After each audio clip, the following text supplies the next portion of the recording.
Hi, my name is Gary Kelly. I'm a chief architect here at Informix Software. The role of our group here is to create a commercial, scalable database server that efficiently exploits commodity hardware. This hardware includes uniprocessors, symmetric multiprocessors, and several classes of loosely coupled hardware architectures, often called clusters or massively parallel machines. In addition to the classic issues of throughput and scalability shared by all types of large applications, commercial database products must also focus on issues such as ease of administration, ease of programming, fault tolerance, and hardware architecture independence. Today, 3 of my colleagues from our database server lab will provide you with an overview of some of the most difficult challenges we've faced in our attempts to resolve those issues. First, Diane Davison will talk about global resource management in a multi-user environment. Then Frank Symonds will discuss fault tolerance, an especially critical issue for commercial applications. And finally, Murali Krishna will discuss physical database design.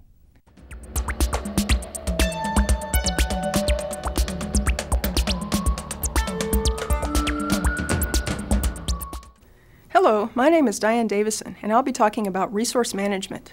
I'll focus on large, complex decision support queries as opposed to simple OLTP queries. Also, I'll concentrate on multi-user issues, where queries from different users compete for resources. I'll begin by describing the goal and main elements of the resource manager. Simply put, the goal is to provide the best possible performance given constraints such as the physical data layout, plan shape, and query workload. In other words, given a mixed workload with queries that vary significantly in complexity and size, the resource manager must make the allocation and scheduling decisions that will result in the best possible performance. In order to know what allocations to make to maximize performance, we have to define a performance objective, which is the first element of the resource manager. As an example, we might want to minimize average response time or maximize throughput. Once we have defined this goal, then we can define the admission and allocation policies to achieve the goal. The second element of the resource manager is the admission policy, which controls query scheduling. There are 2 parts to the admission decision. First, choose the query that should be considered for admission, which I will call the candidate query. The simplest choice is to service queries in order of arrival, or on a first-come, first-served basis. But a more sophisticated out-of-order policy may provide better performance. Second, determine whether sufficient resources are available to execute the candidate query.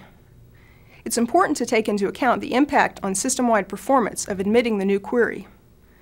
We want to improve performance, but at the minimum, we must avoid harming performance by causing some resources to be overcommitted. To determine whether the candidate query may actually be admitted, the resource manager would take into account the estimated resource needs of the query, current resource availabilities, and current device utilizations. It might also take into account other factors, such as query priority. The allocation policy is the third element of the resource manager, and it determines how much of the system resources should be allocated to each executing query. A simplistic policy would give a fixed allocation to each query, but this won't provide good performance. The allocation policy has to consider the resource needs of the query, as well as current resource availabilities and device utilizations. Note that once a query is admitted, it is guaranteed at least some allocation of resources, so it can make forward progress. Next, I'm going to talk about some of the difficulties involved in resource management.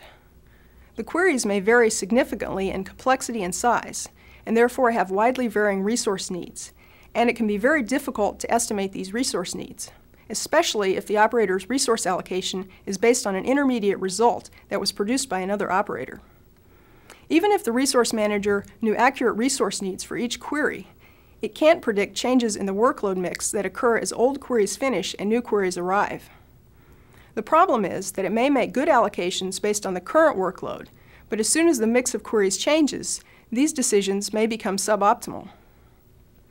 Typical systems manage a limited number of resources, but it is really necessary to consider all of the resources to get the best performance. The sheer number of resources adds complexity to the problem. Not only that, but the resources can't be allocated independently. For example, allocating memory to an operator on a particular node requires that the operator also be allocated CPU bandwidth, disk bandwidth, and temporary disk space. There are also certain trade-offs that can be exploited, which give the resource manager flexibility in its admission and allocation decisions, but again, add to the complexity of the problem. For example, consider the memory allocation given to a hash join operator. If the allocation is insufficient to hold the left input, the operator will write some of the data to disk to process later. This requires both disk bandwidth and temporary disk space. However, the allocation of temporary disk space can be reduced by increasing the operator's memory allocation.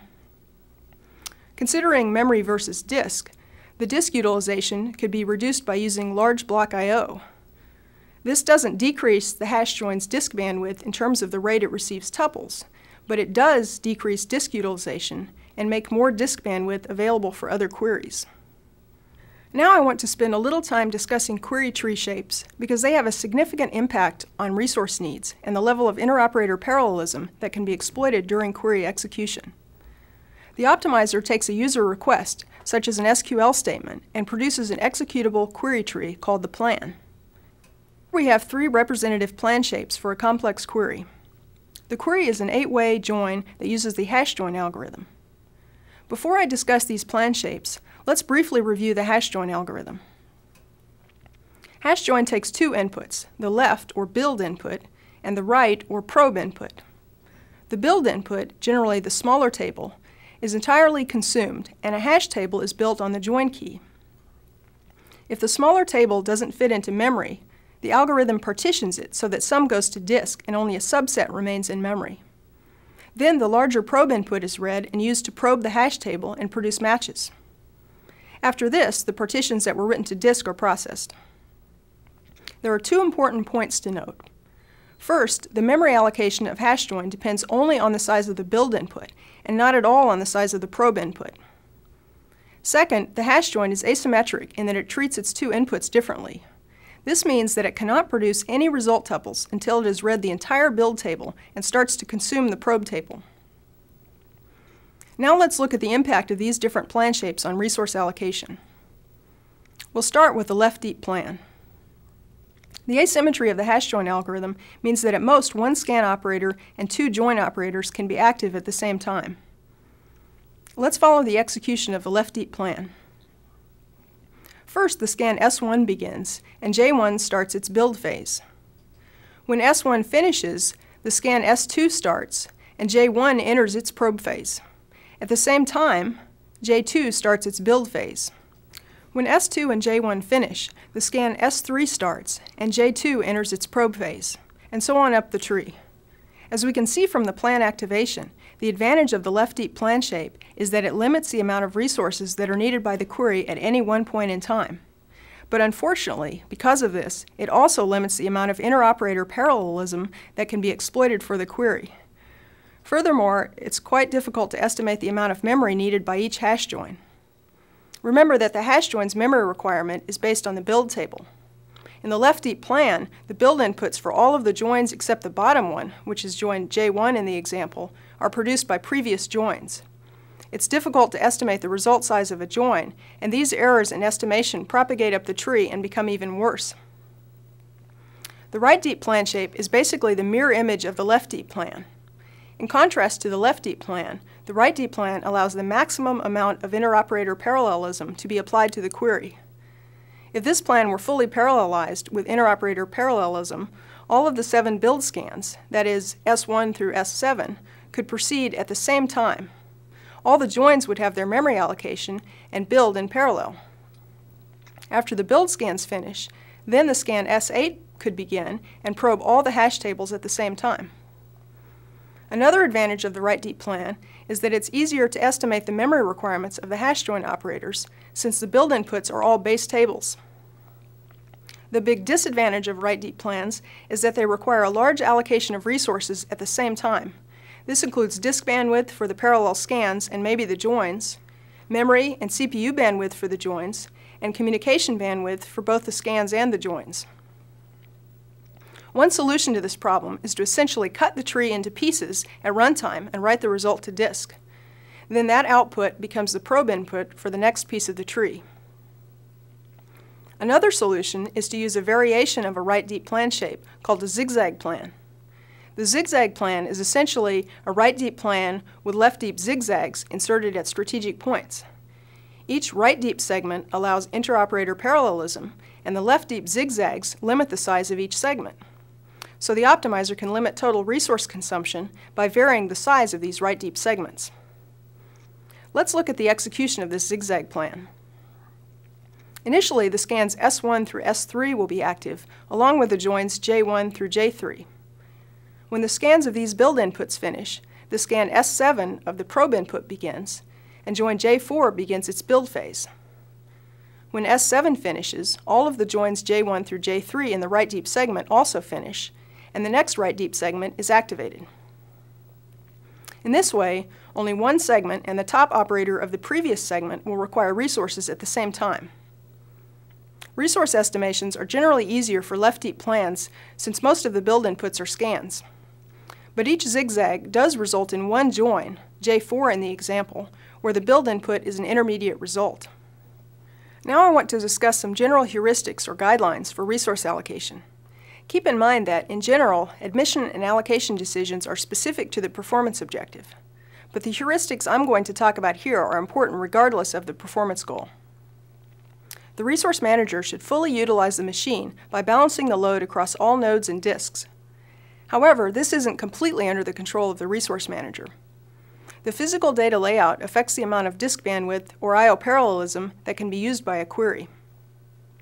For example, if a table is partitioned into 8 fragments, at most 8 parallel scans can be used on that table.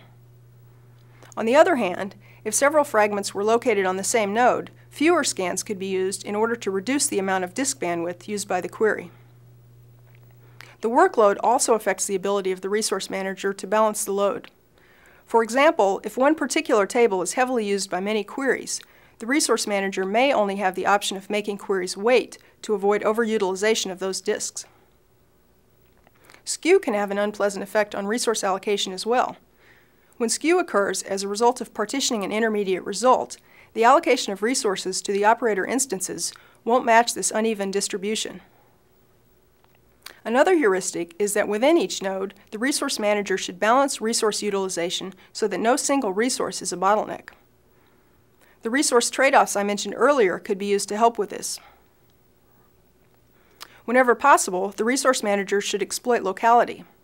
For example, if the probe input to a hash join is partitioned according to the join attribute, the resource manager should consider placing parallel hash join instances on the same nodes where the probe data are located to avoid sending data over the network. Of course, the resource manager has to take into account whether there are sufficient resources on those nodes, such as memory and CPU bandwidth, to do this. Also, if the network speed is fast relative to the rest of the system, it might be preferable to send data to less heavily loaded nodes. Those are some heuristics that are always useful, but a balanced load alone doesn't guarantee good performance. The resources have to be allocated to the queries that can make the largest contribution to the system-wide performance objective. Now I want to talk about some of the trade-offs involved in allocating resources in a multi-user environment. To do this, I'll walk through the definition of a very simple resource manager that allocates memory only. The performance objective is to minimize average response time, which is the sum of wait time and execution time.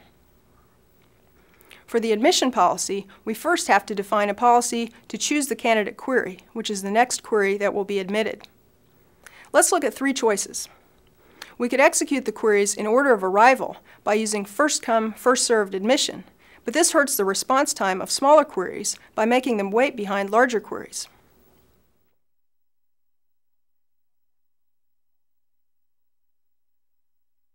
Shortest job next solves that problem by always choosing the shortest query to admit. Unfortunately, it also causes starvation of large queries. What we really want to do is make queries wait a fair amount of time. So we use slowdown-based admission, which causes queries to wait in proportion to their estimated execution time. Essentially, smaller queries are preferred since their slowdown increases rapidly. A larger query can tolerate longer absolute wait times, but eventually its slowdown will increase to the point that it will be chosen in preference to smaller queries.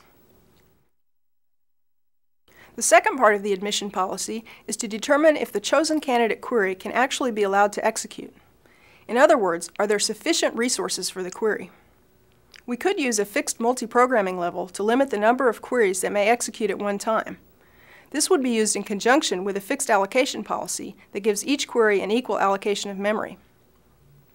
But the queries can vary significantly in size, and this policy doesn't take that into account. Instead, we can determine the memory allocation the query should get and admit it if that amount is available. In this case, the multi-programming level would vary dynamically depending on the sizes of the queries in the workload. The latter policy is the one we will use, so now let's look at how much memory a query should get. We know that giving an equal allocation to all queries, regardless of size, won't provide good performance for our goal. So we'll use the size of the query to determine how much memory it should get. As the memory allocation of a query is increased, its execution time decreases. If we look at the absolute reduction in execution time, we would be inclined to allocate more memory to large queries and less to small queries. But this only improves individual response times, not the system-wide response time. To determine how to allocate memory for the greatest system-wide benefit, we must consider the opportunity cost of an allocation. In other words, by making a particular allocation, we lose the opportunity to allocate that memory to other queries. Giving a large memory allocation to a large query results in that memory being unavailable for a long time. This blocks small queries from executing and may drastically increase their wait times. Return on consumption measures how much an allocation to a query contributes to the overall system goal of minimizing response time, instead of only considering the benefit of an allocation to the individual query. The resulting heuristic is that small queries, which need no more than 10 to 30% of total system memory, should be given all the memory they can use so they finish quickly and make the memory available for other queries. On the other hand, large queries should be given a small amount of memory. Even though this increases the execution time for large queries, it provides the best performance overall because many small queries can use the memory that would have been allocated to the large query. Now that I've covered the essential elements and some of the issues related to resource management and scheduling, I'd like to conclude by mentioning some future directions in the field. In this discussion, I referred to a single system-wide performance objective. In fact, queries may be categorized into classes where each class has a separate performance objective. The resource manager will have to optimize performance within each class and between classes. Another direction deals with system complexity. In most systems, the DBA must adjust a fairly large number of parameters to tune the system for good performance. With more complex workloads and performance objectives, this becomes increasingly difficult. The resource manager should use feedback to determine if its decisions caused the expected results. This feedback information can be used to automatically tune internal parameters and improve performance. Recent research has explored dynamic resource allocation techniques. Most resource managers used fixed resource allocations so that once an allocation is made, the query retains that allocation until completion. Dynamic resource allocation techniques allow the system to adapt to changes in the workload as they happen by changing the query's resource allocations while they are executing. In addition to an advanced resource manager, this requires adaptable algorithms that can adjust their resource usage while they are executing. It's difficult enough to allocate resources statically, so microeconomic techniques are being applied to reduce the complexity of the dynamic resource allocation problem. Basically, a currency is defined to measure the value of an individual allocation as it contributes to the overall system-wide performance objective. Instead of only allocating resources once at the beginning of execution, queries bid for resources multiple times while they're executing. The resource manager then can obtain the best system-wide performance by selling resources to the highest bidder. As you can tell, there are many variables that affect resource management. We've looked at a few proven approaches as well as mentioning some future directions in the field. I hope you found this presentation useful. Thank you.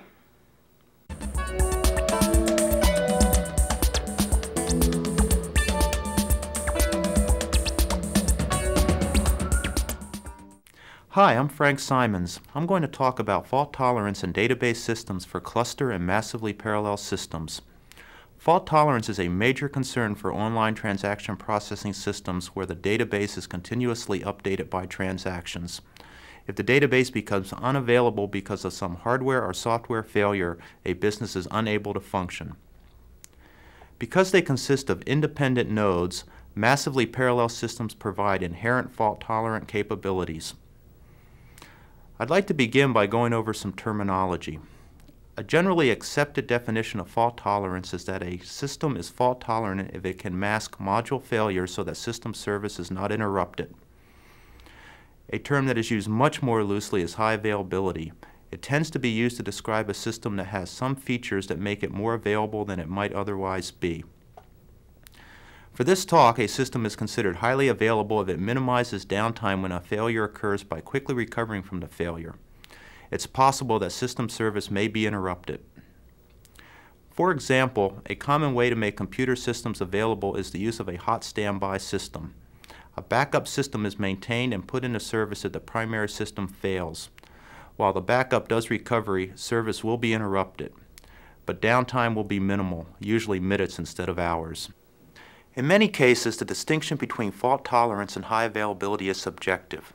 One factor is how long recovery takes. Another factor is whether service is interrupted for all users or just a subset of users. For example, a fault in a highly available database system may interrupt specific users and result in their transactions being aborted. But if recovery is fast enough so that the class of users perceive uninterrupted service, the system could be considered fault tolerant. Computer systems are composed of modules which are themselves systems. For example, memory, CPUs, disk, power supplies, operating systems, database management systems, and so on. Fault-tolerant computer systems are built from a hierarchy of fault-tolerant modules. Fault detection and redundancy are the keys to supporting fault tolerance. Modules must detect faults and stop before they result in other faults or data corruption. Such behavior is termed fail fast. There are a couple of common techniques for making hardware fault tolerant. First is the use of error correction codes, or ECC. Extra bits or bytes are used to encode values that can be used to detect and in many cases correct errors. Memory and disk are modules that make use of ECC techniques to detect and repair faults. The other common technique for hardware fault tolerance is the use of MPLEX modules. Systems are built from redundant modules. The system is available unless all the modules fail at the same time, a highly unlikely occurrence. The key to MPLEXing is detecting when a module fails. The use of ECC can be used to detect unrecoverable disk failures. Therefore, disks can be made fault tolerant by plexing or mirroring them. For other hardware, such as CPUs, the use of triple module redundancy or pair and spare techniques must be used to achieve fault tolerance. With these designs, outputs of each module are compared by a voter and the majority is assumed to be correct. Duplexing does not work for these cases because you can't tell which module failed. However, duplexing can be used to get fail-fast behavior. Over the last 10 years, hardware has gotten dramatically more reliable. In addition, the techniques for making hardware fault-tolerant are well understood. It's possible to build systems that simply don't fail. In addition, highly available systems can easily be built by connecting commodity systems together. The problem is software. Numerous studies have shown that software faults are the dominant source of system failures. Software faults can be classified into two types: Bohr bugs and Heisen bugs. Bohr bugs are hard bugs. They are deterministic. Given the same inputs, the bug will always occur. Heisen bugs, on the other hand, are soft. They are dependent on timing, system load, boundary conditions, hardware faults, etc. They tend to be very intermittent. The theory is that most production software failures are Heisen bugs. Bohr bugs are caught by QA testing, alpha-beta release testing, and years of production use. In mature software products, studies have shown that 99% of bugs found are Heisen bugs. A system can be made tolerant against Heisen bugs by crashing a system, recovering, and retrying the operation. Most likely the condition that caused the bug would have disappeared. Crashing gives fail-fast behavior. The key to providing fault tolerance is how quickly recovery can be done. There are a number of techniques commonly used to provide software fault tolerance. First, defensive programming must be used to provide fail-fast software. Consistency checks and assertions must be rigorously used to detect errors as soon as possible. When an error occurs, it should be repaired if possible, or the system should crash. Transactions are the key high availability mechanism used by database systems. A transaction's actions are atomic. If the transaction completes, all of the actions happen. If it fails, none of the actions happen. Once a transaction completes, the actions are guaranteed to survive failures. Transactions allow a system to crash and quickly recover to a consistent state. Other examples of transaction-based systems are journal file systems and recoverable queues. Another way to make software highly available is to replicate services. That is, make the service available from multiple sources. If a service instance fails, another equivalent instance can be used. Finally, process pairs can be used to make a service instantly available in the case of failure. With process pairs, a primary process provides a service and continually sends its state to the backup process. This is referred to as checkpointing. If the primary process fails, the backup can take over immediately, usually in milliseconds. Experience has shown that process pairs are extremely difficult to program. They are usually only used in core system software where transactions can't be used, such as in the transaction manager itself. Much of what we are covering in this talk concerns massively parallel systems. Massively parallel or loosely coupled systems inherently provide many of the characteristics of highly available and fault-tolerant systems. This makes it relatively easy to build highly available, near fault-tolerant systems from commodity hardware. Because hardware prices are plunging, these systems are very cost-effective to build. The classic example of such a system is the digital VAX cluster. Today, every significant open system hardware vendor is building either massively parallel or cluster systems. Because each node has its own memory and operating system instance, a node is the unit of fault containment. Nodes can fail independently of each other without corrupting other nodes. In order to recover from failures and continue to provide service, some degree of hardware redundancy is required. At a minimum, loosely coupled systems provide node redundancy. A highly available system will be configured with additional redundant hardware. The amount of redundant hardware is a trade-off between desired availability and cost. In general, the goal is to eliminate any single point of failure. In this example system, disks are either mirrored or RAID devices. Each disk can be accessed from multiple nodes. If a node fails, its disk can be accessed from some other node. In addition, there are redundant interconnects. This system should be able to survive the failure of any hardware component. A key piece of software, commonly called the cluster manager, controls which nodes are currently in the system. It detects node failures and coordinates membership transitions. The standard mechanism used to detect which nodes are up are keep alive messages. Each node periodically sends a message to the cluster manager indicating that it's still alive. The absence of a keep alive message triggers a cluster membership transition. A major problem in handling node failures is coordinating ownership of shared disk devices. Just because a node has failed to send its keep alive message doesn't mean that it's dead. It just may be in a state where it's unable to send a message, but is still accessing a shared disk device. The problem is that systems don't always fail fast, particularly systems that weren't designed from the ground up to do so. For example, Unix. If it can't be guaranteed that the node failed fast, something must be done to ensure that it can't access the shared devices. One way is to programmatically power down the node.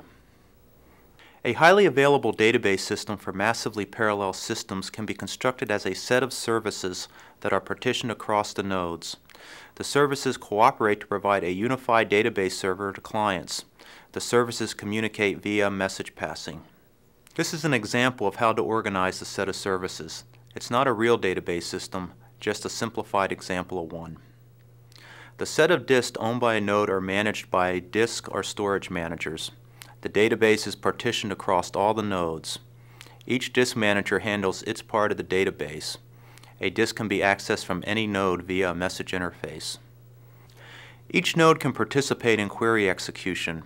In other words, each node provides a query execution service. A single query can execute in parallel across all the nodes. Clients connect to the database server through the session service. This service handles communication with the client and coordinates the execution of client requests. The log server provides a transaction logging service. Finally, there's a configuration manager which controls the system. Its function is analogous to the cluster manager. It coordinates the starting and stopping of services and handles failures. The database system uses all of the mechanisms described earlier to provide fault tolerance. Transactions are used by the disk managers to recover the database to a consistent state after a failure. When node A fails, its disks are taken over by node B. Node B does transaction recovery and then provides the disk management service for the disk. The session and query services are replicated. If a node fails, the service is available on another node. In the case of a session manager failure, the client will have to reconnect to another session manager. The client can be programmed to do this transparently. The configuration manager and log server are implemented as process pairs. If the node where one of the primary processes is running fails, the backup process takes over. These are services that run below the transaction layer.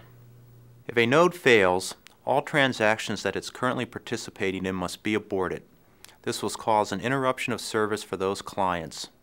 These interruptions can be masked to users if the transactions can be automatically retried.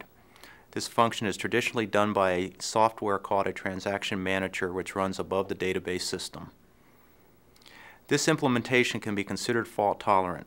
While service is interrupted for specific clients, continued service is provided to the class of clients, assuming, of course, the time it takes to do recovery is minimal.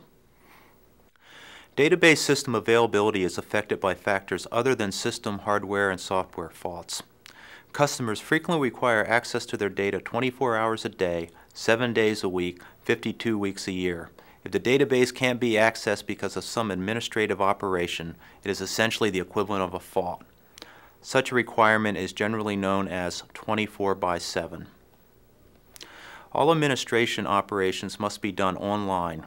It must be possible to perform physical database reorganization without forcing the system to be brought down or forcing the data to be unloaded or reloaded.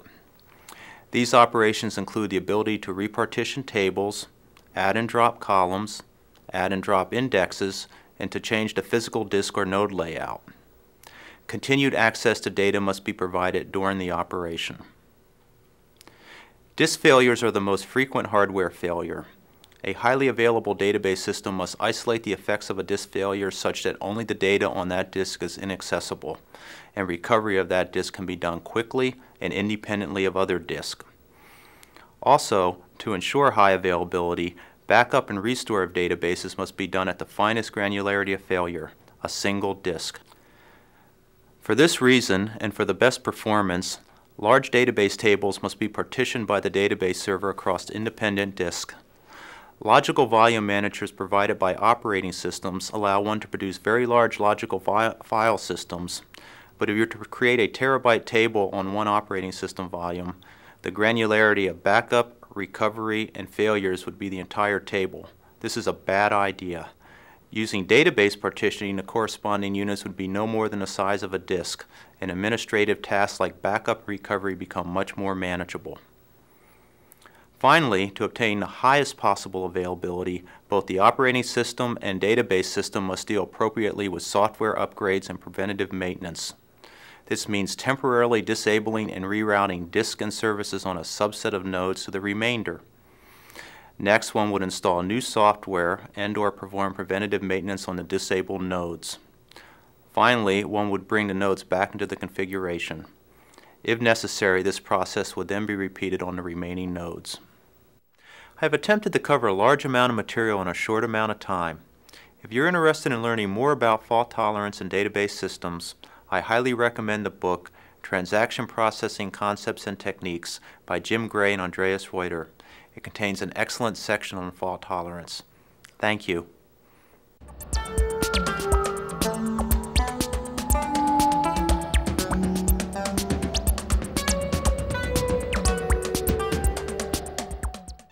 Hello, I'm Murali Krishna. As you all know, databases are rapidly getting larger and more complex. These days, users expect more than one type of service from a database. For example, Not only do they want immediate responses to small queries, but they also expect the database to be able to search through large amounts of data and summarize information for them. Supporting both OLTP and DSS queries in the same database makes it increasingly more difficult to decide the appropriate set of indexes to build. Since the database can no longer fit on a single disk, one must spread the database over multiple disks. Questions that arise now are, how many disks should one buy? How should the various tables and indexes be spread over the different disks? It is no longer possible for a DBA to provide these answers. Automatic tools are now becoming popular for designing and planning databases. I will briefly address these issues today in my talk on physical database design and capacity planning. This is the outline that I'm going to base my talk on. Before diving into the rest of the talk, I would first like to make one assumption very briefly. Then I will talk about exactly what I mean by physical database design and capacity planning. I will enumerate some of the different approaches that people have used to solve problems in these areas. And then I will talk about two aspects of physical database design in some detail, namely index design and partition design. The assumption that I will make in this talk is that I know the workload ahead of time. So what is the workload? The workload consists of a set of queries along with their frequencies which are specified in a certain time period. So for example, you can say that a certain query runs 25 times in the space of 1 hour. Of course, this time period could be 8 hours, that is one shift, or it could be 24 hours. It would be good if in the time period that you have specified, the workload remains about the same in the sense that it's either an OLTP workload or a DSS workload. However, if in the specified time period the workload does change, the design solution that you obtain is probably not optimal either for the OLTP workload or for the DSS workload. It is important to make sure that you're aware of the possibility that the solution is not optimal. In this case, you might want to split your time period into two parts, one being the OLTP workload time period and the other one being the DSS workload time period. You can then obtain two different solutions for these two workloads and then reach a compromise between these two sets of solutions. Let's now talk about physical database design. For the purpose of this talk, I will assume that physical database design basically consists of specifying the set of indexes that you want to build. One also has to specify how the tables and indexes are going to be partitioned over multiple disks. We will also have to specify how the temporary space, which includes sorting space and the log space, are placed on disks. Our objective in coming up with a set of indexes and a partitioning scheme is to reduce the total response time of all the queries. Our objective could also be to maximize throughput. What is capacity planning? That's the next question that we address here. Capacity planning provides answers to several questions which are commonly asked in production environments. For example, how would the performance be affected if you add one or more disks to the system, or if you make your CPUs faster by a certain amount? What if the system buses are made faster, or if you're able to upgrade your system by adding a lot more memory to it? These days, memory plays a big role in database systems, especially with the advent of hash joins that are being put into commercial systems. Capacity planning would also help you answer questions of the following nature. Given a current hardware configuration, what would be the throughput of the system, or what would the response times for these queries be? Or you can turn it the other way around and say, okay, these are my throughput and response time requirements. What sort of hardware should I buy? How many disks should there be? And how much memory should there be? And so forth. So this is what is exactly called capacity planning. As you can tell, it is not easy to provide answers to most of these questions. Now let's discuss the different approaches to design and planning. If you have an existing system, you can try out different solution scenarios on the system. For example, you can change the number of disks on the real system, or you can probably play around with the amount of memory you have there. And for different hardware configurations on the existing database system, you can see how changing different parameters affects the throughput of the system. This approach can be very time-consuming. For example, it is not trivial to repartition a huge database to observe the effects of different partitioning schemes. You could build a simulation model of the entire system. This is also commonly done. or you can build a complete analytical model of the system. Both these approaches are quite tedious because one has to know and pretty much replicate the behavior of the core functions of the system in these models. And you also have to worry about what happens if the database system undergoes changes. Then you have to make sure that your simulation model or your analytical model also undergo the same changes so you can keep them synchronized. The approach that I favor is the last one, in which one basically uses the real system to obtain information from it. So you can build a partial analytical model, or a tool if you like, which uses information obtained from the real system to analyze different aspects of the engine. And once you do that, you can use the real system to validate your partial analytical model. In this approach, you don't have to worry about the engine undergoing changes. I should mention that in any of these approaches that you use, since the problems are so hard to solve, the goal should not be to get the best solution possible, because that would probably be too time-consuming. And so the objective should definitely be to get a reasonable solution and to avoid the bad ones. Now let's come back and talk about physical database design and focus on the two aspects, index design and partition design. Let's start with index design. Choosing the appropriate set of indexes is by no means an easy task. Traditionally, this task has been assigned to the DBA. For a simple database system that runs a small set of queries, the DBA can perhaps create the appropriate set of indexes. The DBA does this by examining the predicates on the small set of queries that his or her system is running. For range predicates, an obvious choice is to build a cluster index on that particular column. On the other hand, for exact column predicates, a suitable choice would be a non-clustered hash index. It might be tempting to assume that one can speed up the execution of all queries by building as many indexes as possible by following the above two rules. However, for each index built, there are at least a couple of downsides. The first being that each index does consume disk space, thus incurring a storage cost. The second disadvantage is more subtle. If the mix of queries contains update, that is, insert, delete, or modify queries, then each index affected has to be updated or maintained as well. Estimating this maintenance cost is not easy even for the DBA. As the number of queries grows, and depending on the number of update queries, the task of deciding the appropriate set of indexes quickly becomes too complex. Over the past decade and a half, several papers have been written on this topic. The consensus at this point is that the task of index selection can be best performed by a tool. Remember, I talked about building a partial analytical model or a tool. That's the approach that I would use here as well. By interacting with the database query optimizer, the tool can obtain the execution and maintenance costs of all the queries involved. By interacting with the optimizer, the tool is also saved the job of estimating the cost of building its own cost estimator. These observations, along with a very detailed treatment of the subject matter, can be found in a very well-written paper by Finkelstein and others in a March 1988 Todd's Transactions on Database Systems paper. And now, a word on OLTP versus DSS environments. A common myth is that a database system running short OLTP-type queries will always have fewer indexes than a database system running complex decision support queries. This is true, perhaps, only because the mix of OLTP queries do contain a larger percentage of update queries. However, if all the short queries were read-only, a large number of indexes would benefit such a system as well. The presence of high-cost update queries does act as a damper for building more indexes. Now let's talk about partition design. In the past, databases have been centralized. These databases have usually been small and were contained on a single disk. However, as you all know, in the recent past, databases have grown rapidly both in terms of size and complexity.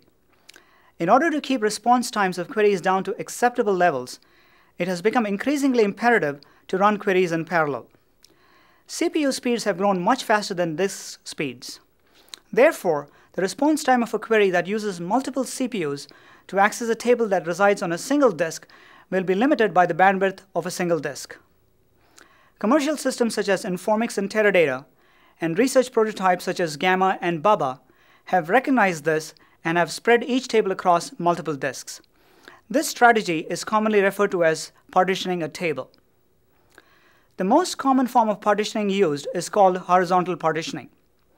As the name suggests, horizontal subsets of the table, that is, subsets of rows, are placed on different disks. Different CPUs access different disks in parallel, and the bandwidth of the resulting I/O system is effectively increased n-fold, decreasing the response time by a factor of n, where n is the number of disks across which the table is partitioned. In practice, response time reductions of a factor of less than n will be realized, but we can get close. This is because of the contention in the I/O buses and the other parts of the system in an SMP environment, or the number of messages that you have to send in an MPP environment for accessing each additional disk. In a Sigmod 1992 paper by Shahram Gandeharizadeh, he models the response time of a query by the following equation. He says that response time equals A over n plus b times n, where a represents the time it would take to access the table if it is spread over a single disk, and b represents the overhead of accessing each additional disk. This seems to model pretty well both the SMP environment as well as the MPP environment, because both do have overheads when you go to multiple disks. Apart from speeding up a query, partitioning has other advantages as well. One is that it is possible to access only a subset of the disks rather than all the disks that contain a given table. I will give you an example later on exactly how this is done. For exact match queries, or for range queries with very small ranges, only one disk may be accessed. This does reduce the amount of resources consumed by a query, while at the same time decreasing the response time of a query. Another advantage is that having the table spread on more than one disk gives us some degree of fault tolerance. You cannot lose the entire table if only one single disk fails. Let's now talk about 4 different partitioning strategies. The first one is range partitioning on one or more columns, where the user supplies the ranges or the boundary values. For example, let's take the employee table and decide to range partition it on the salary column. So we could take all the employees earning less than $20,000 a year and put them on disk 1. All employees earning between $20,000 and $30,000 a year and place them on disk 2, and so on. The second strategy is also range partitioning, but this is done by the system in the sense that the system provides the partitioning values or the ranges. So the system would sort the table on the salary column and attempt to place approximately the same number of rows on each disk and thus obtain the boundary values for you. By the way, these 2 strategies work well if you have range predicates on the columns that you're partitioning on. The third strategy, namely hash partitioning on a column, is frequently used when you have exact match predicates on the partitioning column. A hash function is applied to the constant in the query. The resulting hash value gives the number of the disk that contains the corresponding set of rows. This method is superior to range partitioning schemes as it is faster to identify the right disk. The downside here may be that the hash function may not uniformly load all the disks. The last strategy is that of round-robin partitioning. Let's assume that there are no predicates on a given table in a query. So this table is probably being joined with some other table, in which case the entire table is used in this query. You probably want to assign the same number of rows to all the disks so that all the disks are uniformly loaded. The easiest way to do this is to round-robin partition those rows. So the first row goes to disk 1, the second row goes to disk 2, and so on. From this discussion, it's clear that the predicates on the tables determine the kinds of partitioning that are chosen for each table. I would like to point out that there are other strategies for partitioning a table as well. For example, we use partitioning by expression, which subsumes both the range and hash partitioning strategies. Here, an explicit expression is associated with each disk, and the expressions are ordered. To determine the number of disks a certain row belongs to, the expressions are applied in order, starting at the first one. The required disk corresponds to the number of the first expression that is satisfied. Let's now conclude with an example. In my example, I have 2 queries. The first query says, find the names of all employees whose salary is greater than $50,000. The second query says, find those employees who are older than 40. 3 partitioning options are available here. The first two are obvious. The first one is to range partition the employee table on the salary column. So this would benefit the first query immensely, because in this case, we might be able to get the answer to this query by going to just a small subset of the disks. The second option is to partition on the age column. This would benefit the second query, but then it would hurt the first query because in the first query, which is based on salary, we would have to go to all the disks to get the answers. A third, more clever suggestion was made in Shahram's paper. He suggests that we could range partition on both columns, salary and age. This would benefit both queries in the process. Shahram's paper also provides an algorithm called magic declustering for determining partitioning schemes. In summary, we have looked at physical database design and capacity planning in this talk. These issues are becoming increasingly important as databases grow larger and more complex. As a result, it is becoming imperative to use automated tools to help with the design and planning process. Thanks for listening. We hope you've enjoyed this look at a few of our most challenging issues: resource management, fault tolerance, and physical database design, and also that you found this information useful. Thanks for watching.